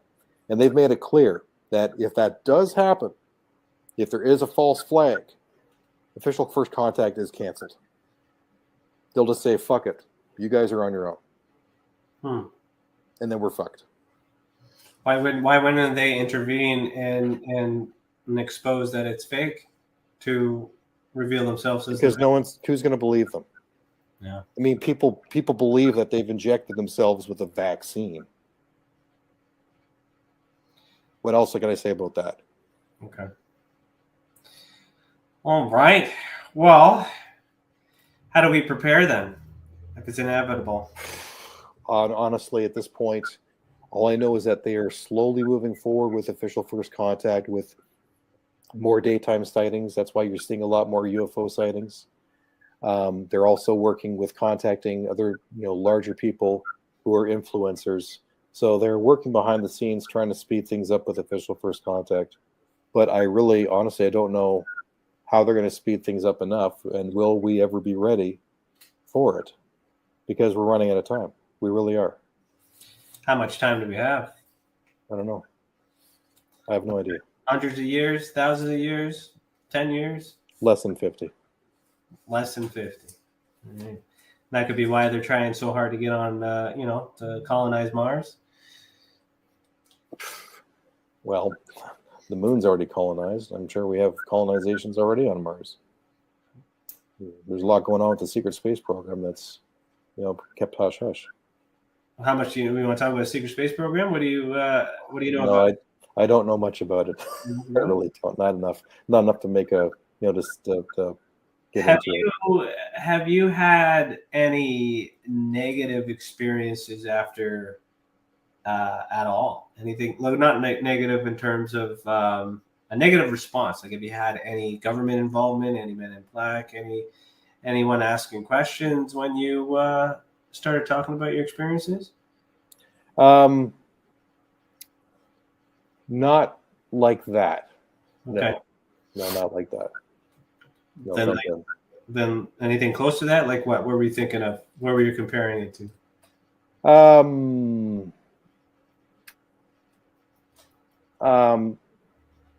Nothing much that can come to mind, really. So it's just been positive for the most part, all the way through. Well, for people who are, who listen to me, yeah, I've never, the only people who have, said, that you're full of crap are, my old best friend who was, the singer in my old band. And it didn't matter how much information I shared with him about my ET experiences. He says, "Sorry, Kev, I don't believe in aliens." So it's like, oh, okay, I see. So you know everything. Okay. So it's things like that, I'm trying to think here. Okay. It's people that have I ever had a negative ET experience? I would say the only negative ET experience that I had, I don't think it was. I can't even say if it was ET. It was. It could have been something else. It could have been something else, because it was about 2 years ago when I all of a sudden started to begin to astral travel, and I didn't know what was going on at that time. And it was after the third time that I astral traveled when I started to research into finding out what the heck was going on, because I was leaving my body, and I was completely physical at the time, and I was able to do this. And there was one time where I was attacked in the astral world, and this entity had physically was pushing on my body and hurting me. So it happened one time, and I thought it was a warning, but then it happened 6 months later. But this time he did not anticipate what happened next, because that time I had practiced enough astral travel that I actually left my physical body, reached down and grabbed him. And then I had him in my arm, pinned him, and I was actually looking at him. And I don't know whether it was a telepathic screening or not, or what it was, but he was like a midget. He was a midget, and he had a beard, and he looked like, somebody you'd see in The Wizard of Oz. And he was scared the crap out of him. And I said, if you come back here again, I'm going to have one of my Sasquatch friends take care of you. And then after that was done, I saged my entire house and blessed my house and made sure that everything, all my crystals were in alignment, and staged my place. And he's not returned. So you got to be careful with what you do, what you do in the astral world. You have to practice it and be in a very high state of consciousness, in a positive energy, because you attract what you are. So you just can't jump into astral travel with a negative attitude. You have to be in a high consciousness and frequency to be able to do it and do it safely. That makes sense. Totally makes sense, especially when you convert it to energy, right? So if you're feeling negative or projecting negative, you're going to attract it. Negative, yeah. Don't astral travel if you've been drinking alcohol the night before. Trust me, I've done it. Never again. Okay. That's when that guy showed up. Where, when you travel, astral travel, where have you traveled to? Where are you going? Oh gosh. It's hard to say. It's kind of hard to control. And I don't know exactly where I all go. But I know that I'm moving very fast, and sometimes it looks like I'm moving past stars, and stars are flying back and forth in front of me. I've gone through buildings. I've gone through my building. I kind of remember seeing different things, but I've also met other people on the other side in the astral world. So that's been very interesting too. A friend of mine who I had in Australia, she actually confirmed that we had met in the astral, and I described one part of our meeting, and then she described the other part, and it's exactly what had happened. So somehow we had met in the astral world, and it completely freaked us out. But when I said about Flaley, the second time that I met with her, she actually took me up into her ship in my astral body. So I just remember, I have to have slept a full night's rest before I can, get into the astral. So I'll wake up around 5:30 in the morning, and then when I go back to sleep, that's when I'm able to jump out of my body and do it properly. But she took me, and I ended up on this very, very large ship with very, very tall ceilings, and it was kind of almost like Greek or Roman architecture with these columns that were kind of protruding out of the wall, but they were more wavy-ish, and they were all white. And I remember a blue ceiling, and then I remember traveling down this hallway at a tremendous fast speed. That was so fast that I could feel the wind blowing past me, and I was just getting really dizzy that I closed my eyes. And then I came up to this door, which looked like a huge crystal, kind of like it was blue, like a ruby, but it was shaped like the the TIE fighters, the glass of the TIE fighters, that kind of shape. That's exactly what it looked like. And then it kind of split in half, and then it opened up like that. And then there was a smaller room in the inside, and then I could see 3 figures with blue skin and big heads, and they were all wearing white bodysuits. And then I walked into this room, and then one approached me. I couldn't see her face. Her face was kind of blurred. And then I gave her a hug, and I knew immediately that it was Flaley. And then, boom, I'm right back in my body, and I woke up. But it was as physical like this. When you're astral travel, you can feel your arms, you can feel wind blowing against your arms. It's as physical as anything, and you're very lucid, you're very in control, but you're weightless, and it's very liberating. It's incredible. So I have no fear of death because I've been there. What is your process to getting there? How do you astral travel? That's a good one. The first time it happened, it was hard because of the way I did it. So I was having insomnia, and I couldn't fall asleep. And so I had taken a melatonin to try and relax. And I'm basically relaxing, trying to let myself relax enough so I can go to sleep. But it was almost like I was watching. I was almost like I was being an observer, being conscious of myself, of being aware. Oh, I'm more tired now. Oh, I'm more tired. Oh, I'm really, really close. And I could feel this buildup in my pineal gland, this pressure that I was building up in my pineal gland. And I was focusing on my pineal gland of the energies to get that energy in my pineal gland. And then as I was just in the process of just about to fall asleep, boom, I fell out the back of my body at feels like hundreds of miles an hour, and I was like doing a high dive off of a board backwards, and then flying really fast. And I was out of my body, and I felt like Superman. I was flying, and then I realized, wait a second, I'm not dreaming. What the heck is going on here? And then I became paranoid because at the same time that I'm doing this, I was aware of my body back in bed, and I could hear the fan in my room still blowing. And it was like I went back to check on myself. Now I'm still out there flying, but some other part of me was able to go back and check on myself to listen and look around the room because I thought I heard somebody in the room at that point. And then when I realized that there wasn't anybody there, then I felt safe, and then I just went out back and started flying. Now the crazy thing was the next morning, because I thought I heard somebody standing next to my dresser, and that's why I went to check on my body. The next morning, when I was looking in my bedroom, I found on the floor, right in the spot where I thought I heard somebody, this little black stone that had never been there before. I have no idea where this black stone came from. It was the strangest thing. It's like, what the heck is this black stone doing here? And I'm thinking, the only thing I can make sense of it was that there was somebody who was there observing me, watching over me while I was astral traveling to make sure I was safe. And they left that just as a little token to let you know that, no, you weren't crazy. Somebody was here watching and keeping an eye on you. So I still keep that. I still have that black stone. I still kept it because that was really important. Now we're getting back, as you say, how do you astral travel?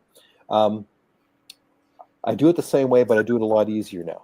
Now the thing was that, and I haven't talked about this, but the Ponte had done some physical enhancements on me. Okay, this goes back several years, where I had woken up one morning to liquid draining out of my left ear. Oh yeah, I remember the blood on the pillow. Yeah, that's it. Yeah. Yes. I forgot about that. Yes. Yeah. So that actually wasn't blood. That was like some kind of liquid that they put in my head that end up clearing out a lot of the heavy metals and and toxins and fluoride that was in my brain, and they left that stain. And my friend in Australia, he had the same procedure done to him too, because he confirmed it. And then they repeated the procedure a month later, and then my consciousness completely cleared, and I was able to access parts of my brain that I was never able to access before. So I can focus on a certain part of my brain and put pressure inside my brain to activate that area. I'm able to do that with my pineal gland and my amygdala. I can put pressure in the center of my head. I can consciously do that, and that is the trick in order to awaken your third eye to astral travel. That is the eye there. So what I started to do was practicing. After having a good night's rest and trying to go back to sleep, I would, as I'm starting to go to sleep. The other part about the astral travel that you know that you're going to do it is that your body starts to feel tingly, electrified. You'll feel it in your arms. You'll feel it in your legs. You'll feel like your whole body is starting to become like your atoms, like your molecules in your body are starting to separate from the molecules in your body, and that's a signal there while you're putting the pressure on the pineal gland. And then I found that I was able to release part of my body very easily. I was able to lift my legs out of my physical body first, and then all of a sudden I'm like weightless. I was still attached to the head, but I was weightless. I could feel my body being weightless. So I eventually learned these body signals, knowing when I'm actually able to detach myself from my body. And then as I put the pressure on the pineal gland, and as I'm in the process of falling asleep and letting myself go unconscious, that's when I'm able then to leave my body much easier. And it's a simple trip. And then once you're in that state, you have to move as far away from your physical body as possible. So keep moving away. You'll feel yourself flying away from your body. The more and more that further you get away from your physical body, the more you stabilize, and then you're okay. Geez, I just gave away my secrets. It was interesting with the energy kind of type feeling, electric type feeling. I don't know if it was astral travel, but I do remember some stages in my life. I had these reoccurring dreams where I would see this. It was like I just call it the purple doorway. Like it was just, if you can imagine, like looking out at the galaxy and you see all the stars, but like static, like a purple static actually, right? And every time I would be in these dreams or whatnot, floating through or whatever sometimes, or physically walking, I'd open up a door and then I would see this purple static in this doorway or in a window or in a hole. So anytime there was a gap, but when I entered into that purple static, that's when I felt this electrical thing and weightlessness and all these other things. This is when I was a kid. This just jogged a memory from back when I was a child. So maybe that was an experience, I don't know, or just some weird dreams, but I've always wondered about that. You know what? You can leave the dream world and go into the astral, very similar to what you're talking about. I discovered that too, where maybe you can try this if you're conscious enough to try it. Where one time I was in a dream and I wanted to astral travel, and so what I did was I just fell forward. You know how you're expecting you're going to fall and you're going to hit the ground and flat face first. Yeah. No, you'll fall right through the floor, and you'll keep falling and you'll keep falling, and all of a sudden you'll feel weightless, and all of a sudden you're no longer in the dream. You're astral traveling. I did it that way one time. So try that. Try and fall forward, and let yourself fall and see if you can leave the dream state. It's also interesting. One of my old band names was called Falling Forward. Ooh. Yeah, that's like a lot of old things coming up here. Falling Forward. Yeah. Synchronicity. There you go. 2 F's back and forth. Like it was cool. Okay. I want to ask you about paranormal. We haven't talked about paranormal at all. Have you ever had any experiences in that spectrum? The paranormal. To the extent of, you mean like ghosts or orbs or what? Well, paranormal simply means not normal. So technically what you just talked about is paranormal. But if you want to follow the stereotype, then yes, ghosts and moving objects, all those things. Sure. Okay. All right. I haven't had an experience with like moving objects. Well,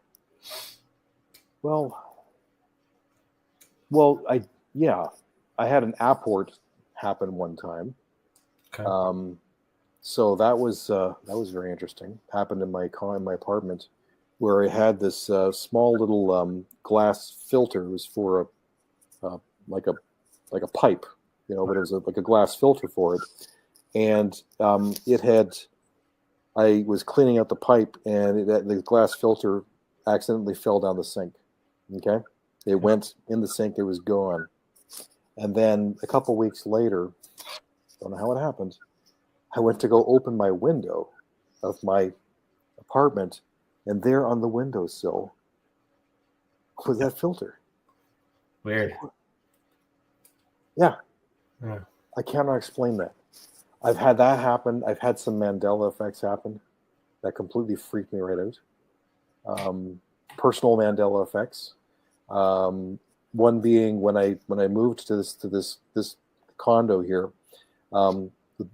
There's one thing that I asked from my ex, and that was we had a whole bunch of champagne flutes, and there was two sets of champagne flutes that I wanted.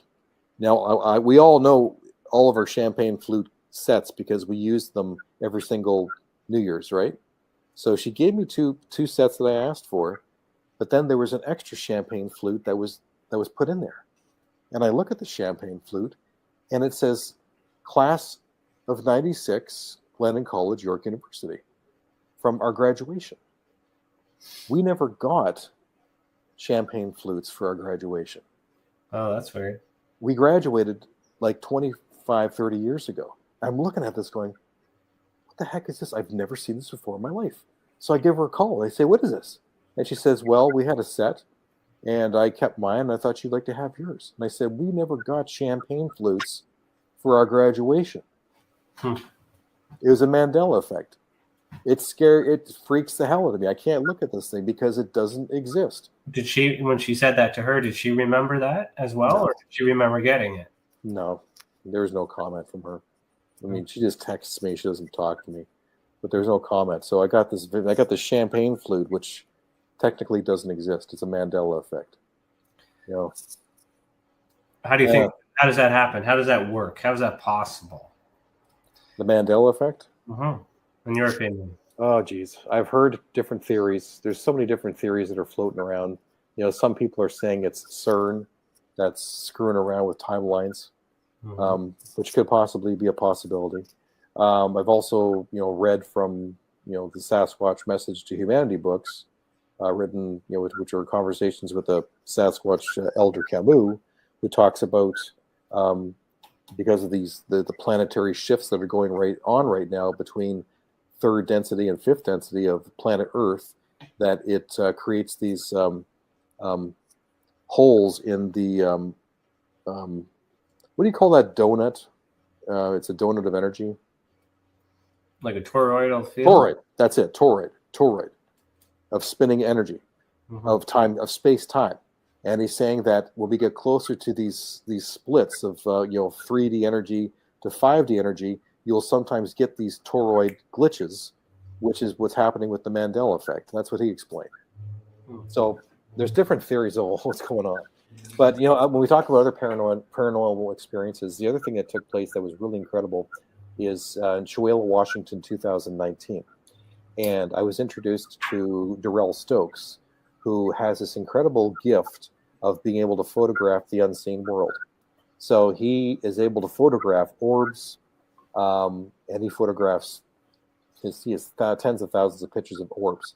He and I went out one night during that Chewelah conference, and we took over 200 pictures with orbs. And some of these pictures are we're talking like tens of thousands of orbs. It looks like a snowstorm, okay? Or one orb that looks like a brain that's hovering over my head. Or another picture he took, which was what do you call it? It was a rainbow that actually descended onto my head. And he took two pictures of it. One that was here, and then it descended on my head like this. And then he took another picture of this green orb that flew from behind him. He snapped a picture of it, and then he took another picture of it, and it formed right over my heart. So he's taken these crazy photographs. And then there's another photograph he took, and I didn't discover it until a couple years later. But it ended up, he actually photographed a fairy. It was an energetic being with butterfly wings that was as big as my head. It's okay, this is not Jurassic Park. This is this thing it was at the same level as me. It was flying this way of this large thing. And it's not the first time he's taken pictures of fairies. And I've seen some other pictures people who have taken pictures of fairies. So I know that fairies exist because I've seen them. And I've seen his pictures, and they're all the same. So I'm a believer in fairies. I was so much that doesn't surprise me anymore. So it's interesting how you consider the Mandela effect and fairies to be associated with the word paranormal. So is it possible fairies are extraterrestrial? I don't think they're extraterrestrial. They're known as elementals. Okay. So when I'm learning more, because I got a book that I'm reading about fairies right now, is they're very earth oriented. They protect the earth. They also protect animals. That's kind of their job. But they also apparently they do have magic. They can do things and help people in different ways. Like they can help people financially. They can do all kinds of things. So fairies apparently do have abilities if you believe in them. Okay. If you go to different parts of the world, like Ireland and England, they take fairies extremely seriously. Mm-hmm. You can't joke about them because they can be tricksters too if you're not a good person.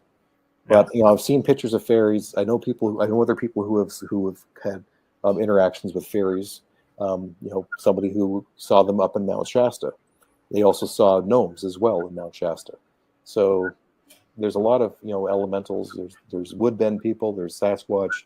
There's fairies. These are all real. They actually all real. So then, if not extraterrestrial, then they would be terrestrial, local. Local. Here, right? Yes. So if not paranormal, what kind of category would we put them in? That's hard to say. Like a cryptozoology. You're more of an expert than I am. I'm just doing a little brain game, little exercise to see. I have no idea what to categorize woodbend as. Like, I'm always trying to see if gnomes. they are connected. Once we understand, like, these are labels that we apply based on things that we read and based on things that we've learned. Yeah, many perspectives. Cece just said interdimensional, so some of them are interdimensional. Yeah. And these are all characteristics of how and what and all these things of these beings. But it's interesting because if it's extraterrestrial and paranormal and monsters and beings, there's a lot more going on in this world than we know about on a day-to-day. God, there's so much. And nothing surprises me anymore. From the shit that I've seen, what I've experienced, this world is more amazing and less physical than you can even imagine. All right, so we got 2 minutes left. Tell everybody how they can find you. I got your website open. Sure, yeah. That beautiful website, been redone, pyramidsonmars.com. Check that out. So pyramidsonmars.com. All my music is linked there. That'll take you to Bandcamp. You can listen to all my albums there. You can purchase my albums either physical, like CDs, or digital. It's all available. I also have guitar lessons from Mars that are available there too, if you want to learn the kind of lead stuff that I do on the guitar. There's lots of music videos from this website as well. All my magazine interviews and web design interviews are on the website there. If you want to listen, find out what people have said about my albums. And what else is there on there? All my ET interviews of my own personal experiences are on that website too. So if you want to learn more about hear more about the kind of stuff that has happened to me, it's all there. But what we're looking at there, that's my Neck Illusions designs. Yeah, that's what I was just I saw that and I was like, hey, I want to take a closer look. So which is the original? The one that your finger's on, that one right there. This one right there? Yeah. And then all these. Oh wait, no, sorry, not that one. The one in the middle. This one? DNA double that one right there. That's the original. The resonance frequency one? That's actually DNA double helix version 1. Oh, version 1. Okay, so this is the original. That's what I saw. That was what I saw in my dream, where those 3 aliens were handing my guitar back, and that's the design that was in my neck. Exactly that. Well, that's interesting. That'll look really cool with some. What color strings you got? Just plain color. Oh, just regular strings,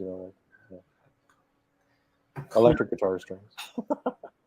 I used to have a yellow Ibanez with like lime green strings. There's like black and yellow Ibanez. Oh, that's cool. Yeah. Cool, man. So lessons. So you teach people how to shred? Yeah, I teach people about my my lead style. That's kind of geared towards right there. That's violin melodies. A lot of that. A lot of techniques that I've learned from Paul Gilbert and Yngwie Malmsteen and Nicola Paganini, the violin player. So I really love that design on the fretboard. That is. Thank you. On the neck. That's nice. That's cool. I like that. All right, everybody. Thank you so much, Kevin, for being here. And thanks for having me. This is our first episode back after the Christmas break, so it might have been a little bit, too relaxed, maybe too comfortable, because I know you and all these other things, so I want to apologize. But I hope this was good for you, and I appreciate it. If you would like to stick around for the after chat, please stick around, and then we'll include you in the conversation. For those of you who are watching this live, stick around for the after chat as well. We're going to go through the comments and talk and get some updates and whatnot. If you're listening to the audio only replay, head over to youtube.com/the Experience Support Association so you can get the extra